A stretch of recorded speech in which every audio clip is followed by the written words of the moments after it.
bạn chân project bên nhóm này với mó cứ miên chấm púឧបករណ៍ដែលខ្ញុំយកមកធ្វើ project នេះមានទីមួយគឺបាទអ្វីដែលសំខាន់បំផុតគឺ Arduino វាគឺជាបត Arduino មួយដែលខ្ញុំហៅវាអាចនិយាយហៅបានថាបាទគឺជាខួរក្បាល super limit ដើម្បីឲ្យ project នេះដំណើរការទៅបានហើយនេះគឺធ្វើការបញ្ចូលកូដតាមរយៈខ្សែចូលរបស់យើងតាមរយៈកុំព្យូទ័របាទហើយចំពោះទី2ដែលសំខាន់ផងនោះគឺ sensor នេះគឺជា IR sensor មួយដែលវាដំណើរការនៅក្នុងការចាប់នៅវត្ថុឬក៏អ្វីមួយដែលមកប៉ះនៅពីមុខវាគឺវានឹងចាប់វាឲ្យជាតម្លៃដើម្បីដល់មក Arduino បញ្ជាទៅលើmotor ដែលខ្ញុំនេះគឺជាខ្ញុំយក motor servo នេះមកធ្វើទេបាទហើយនេះគឺខ្ញុំធ្វើដែរបាទអញ្ចឹង sensor គឺយើងដាក់ចំនួន2ដើមបាទហើយចំពោះ sensor នេះខ្ញុំសល់ពីការធ្វើ project robot របស់ខ្ញុំកាលពីប្រហែលខែមុនហ្នឹងឯងខ្ញុំយកមកធ្វើអញ្ចឹង sensor គឺយើងមាន2ហ្នឹងឯងដែលចាប់តម្លៃឡានចូលហើយនឹងចាប់តម្លៃឡានមកដល់ចំណុចមួយដែលវារត់ចូលមកកាន់ចំណតបាទមកកាន់ចំណតនេះបាទអញ្ចឹងចំណតនេះខ្ញុំដាក់វាឲ្យទៅជា2ឡានបាទ2ឡានវានឹងបិទចំណតឲ្យស្វ័យប្រវត្តិប្រាប់ alert នៅ skin LED នៅក្នុងមុខនេះអញ្ចឹងបាទហើយ LED បាទ LED នេះគឺខ្ញុំប្រើដើម្បីបញ្ជាក់ថាមានឡានចូលចំនួនប្រមាណហើយនឹងនៅសល់ចន្លោះទំនេរចំនួនប្រមាណដើម្បីឲ្យឡានបន្ទាប់នេះមកចូលហើយចំពោះឧបករណ៍បន្ទាប់ទៀតនោះគឺខ្សែភ្លើងគឺសំខាន់ដែរយើងត្រូវការតភ្ជាប់ពី Arduino ទៅកាន់ sensor ទៅកាន់ motor servo របស់យើងហើយបន្តមកទៀតឧបករណ៍គេខ្ញុំប្រើជាភ្លើង LED ដែលវានឹងបង្ហាញប្រាប់ផ្ដល់ជាតំណែងថាភ្លើងក្រហមគឺមិនអនុញ្ញាតឲ្យចូលទេភ្លើងខៀវទើបអនុញ្ញាតឲ្យចូលអញ្ចឹងបាទហើយតោះយើងចាប់ដើមទៅបញ្ចូលកូដដើម្បីឲ្យproject នេះដំណើរការទាំងអស់គ្នាអូបាទគឺនៅមួយទៀតបាទឧបករណ៍មួយទៀតនោះគឺនេះបាទ sound ដែលយើងសម្រាប់ផ្ដល់ជាតំណែង load ជាសលេងទឿតឲ្យថាទ្វារបើកឬនៅឬក៏បិទឬនៅអញ្ចឹងណាអានេះគឺវាជា sound បាទនេះវា off focus បាទ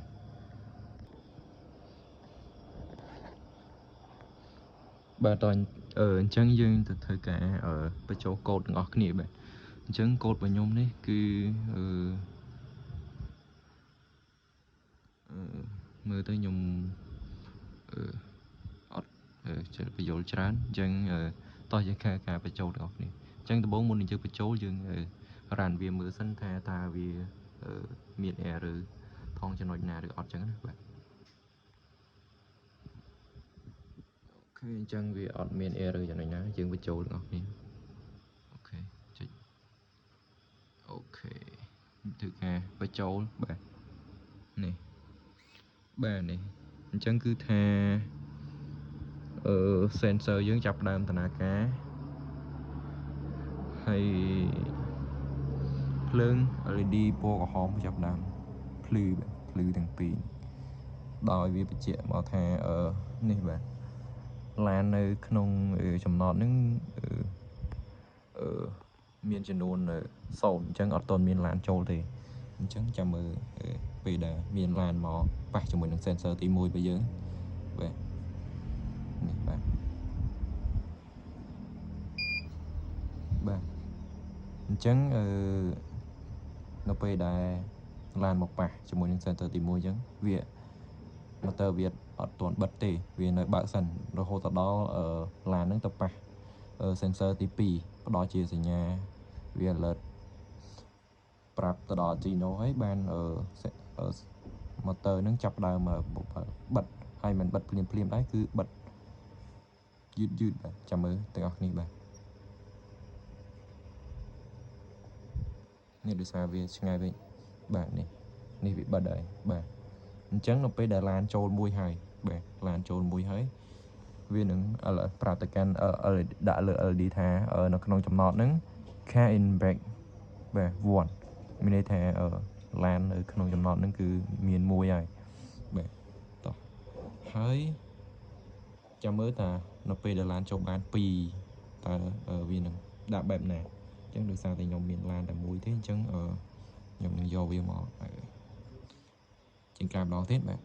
ចឹងនេះជារាប់ទុកថាឡានទី2របស់វាមកប៉ះជាមួយនឹង sensor ទី1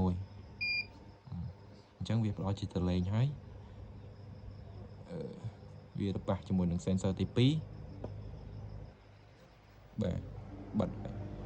អូខេអញ្ចឹងឡានទី2បានចូលមកអញ្ចឹងមានន័យថាម៉េចបាទអញ្ចឹងខា inbrake គឺ true ហើយអញ្ចឹងចំណតឡានហ្នឹងគឺមានតែដាក់បានតែ2ឡានហ្នឹងទេអញ្ចឹងវាដាក់ថាស្រង់ full បាទអញ្ចឹងគឺ full បាទចំណតនេះគឺថា full អញ្ចឹងចង់ដឹងថានៅពេលដែលឡានទី3មកបន្ទាប់ទៀតដែលនៅពេលដែលចំណតយើងពេញអស់អញ្ចឹងต้องដឹងថាចំណតនឹងនៅបើកទៀតអត់តោះអញ្ចឹងនៅពេលដែលឡានទី3ចូលមកបាទអញ្ចឹងគឺភ្លើងក៏នៅតែក្រហមអញ្ចឹងហើយ motor យើងគឺអត់លើកដើម្បីឲ្យឡាននឹងចូលបានទេបាទអញ្ចឹងគឺបាទចូលបានទេហើយបាទដើម្បីឲ្យឡាននឹងចូលបានលុះត្រាតែក្នុងចំណតនេះទូលាយសិននៅសល់ចន្លោះសិនបាទឡានទៅការយ៉ែមកបាទប៉ះជាមួយនឹង sensor ខាងក្នុងបាទ sensor ខាងក្នុងមកបាទប៉ះជាមួយនឹង sensor ខាងក្នុងហើយចេញមកប៉ះជាមួយនឹង sensor បិទនេះបាទអញ្ចឹងមានន័យថាឡានបានចេញមួយហើយអញ្ចឹងអូខេឡានបានចេញតាមចំណុចនឹងមួយហើយអញ្ចឹងគឺនៅសល់ចន្លោះទៀតបាទនៅសល់ចន្លោះមួយទៀតអញ្ចឹងអូខេឡានទី3មកអូខេអញ្ចឹងទើបអាចឡានទី3នេះអាចចូលបានបាទឡានទី3នេះអាចចូលបានអញ្ចឹងណាដោយសារវាអត់ចាប់ពណ៌បាទវាហ្នឹងហើយអញ្ចឹងគឺឡាននៅក្នុងនេះគឺមាន2បាទជាក់ស្ដែងគឺខ្ញុំមានឡានស្វានិមិត្តដែលយើងអញ្ចឹងនៅពេលដែលឡានយើងប៉ះជាមួយនឹង sensor ខាងក្នុងនឹងបើកប៉ះជាមួយនឹង sensor ក្រៅនេះគឺថាបិទបាទអញ្ចឹងគឺ project របស់ខ្ញុំមានតែប៉ុណ្ណឹងបាទជាចុងក្រោយបាទខ្ញុំក៏សូមអរគុណចំពោះការទស្សនាវីដេអូមួយនេះជូនពរទាំងអស់គ្នាសំណាងល្អសុខភាពល្អបាយបាយ